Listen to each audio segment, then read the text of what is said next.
శ్రీ గురుభ్యో నమ.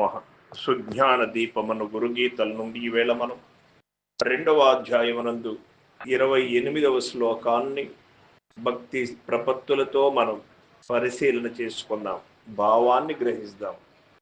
గురువక్త్రే స్థితం బ్రహ్మ ప్రాప్యతే తత్ప్రసాదతః గురోధ్యానం సదా కుర్యాత్ పురుషం స్వైర్వినీయదా. ఓ పార్వతి,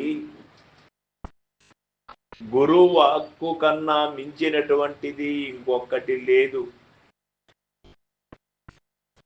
గురువు యొక్క ముఖార విందమునందు పరబ్రహ్మమును చూడగలగాలి.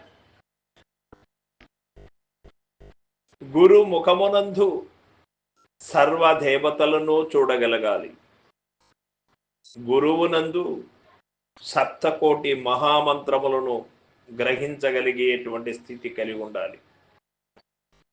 గురువు యందు ఈ ప్రపంచమునందు ఏమైతే మనకు కనబడుతూ అనబడుతూ వినబడుతూ తినబడుతూ ఉన్నదో ఇది అంతా కూడా ఆ గురు శక్తి వలననే జరుగుతూ ఉన్నది అని గ్రహించి ఉండాలి. ఆ గురువు యొక్క అనుగ్రహము వలన అవన్నీ కూడా పొందబడుతాడు ఏ శిష్యుడైనా కూడా.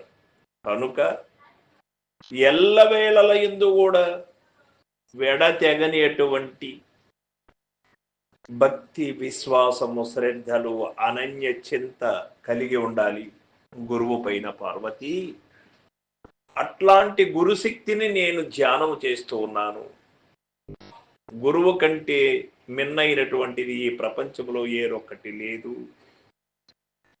కావున ఆ గురువుని నేను వెడతెగని విశ్వాసముతో ఎప్పుడూ కూడా ధ్యానం చేస్తూ ఉంటాను.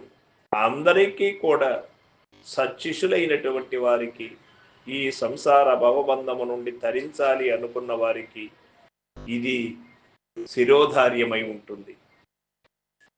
మరి ఎటువంటిది అయి ఉండాలి? తన యొక్క కుటుంబ పనులు, తన యొక్క వ్యవహారములు ఎన్ని ఉన్నప్పటికీ కూడా తనకు అవసరమైనటువంటి మనిషి పైన, తనకు అవసరమైనటువంటి వస్తువు పైన, తనకు ప్రాముఖ్యము అనుకున్న వస్తువు పైన మనస్సును ఏ విధంగా కేంద్రీకరిస్తారో అదే విధంగా గురువు పైన తన యొక్క మనస్సుని ఎల్లవేళల యందు నిలిపి ఉండాలి. గురువు చెప్పిన మంత్రమును ఎడతెగక జపిస్తూ ఉండాలి. ఇది అన్నీ కూడా మన కోసం చెప్పినటువంటి సత్యవాక్కులే కానీ ఏరొక్కటి కాదు అని మనము గ్రహించాలి. గ్రహించినటువంటి వాళ్ళు మాత్రమే గురు అనుగ్రహమునకు పాత్రులై గురువులోని అన్ని చూడగలుగుతారు. గురువు చెప్పిన మాటని జవదాటరు. పాలకకర్త గురువే, పోషణకర్త గురువే, లయకర్త గురువే. గురువు కన్నా మించిన వారు ఇంకొకరు లేరు అనే నిశ్చయం వచ్చినప్పుడు గురువు చెప్పిన మాట పైన కానీ, గురువు నడిచిన నడవడి పైన కానీ ఎలాంటి అనుమానము రాదు. నిశ్చయిష్ఠులై ఉంటారు. వాళ్ళు నిజమైనటువంటి శిష్యులు. ఇష్టములో 2 రకాలు ఉంటాయి. నిశ్చయ ఇష్టము వేరు, నిశ్చయము లేనటువంటి ఇష్టము వేరు. నిశ్చయము లేనటువంటి ఇష్టము, నిశ్చయము లేనటువంటి అభిమానం, నిశ్చయము లేనటువంటి భక్తి, ఇవన్నీ కూడా తాత్కాలికముగా వచ్చి మళ్ళీ మార్పులు చెందుతూ ఉంటుంది. నిశ్చయమైనటువంటి దానికి మళ్ళీ తిరుగుండదు. వస్తు నిశ్చయము ఎప్పుడు ఏర్పడుతుందో అప్పుడే వాసనాక్షయం జరుగుతుంది.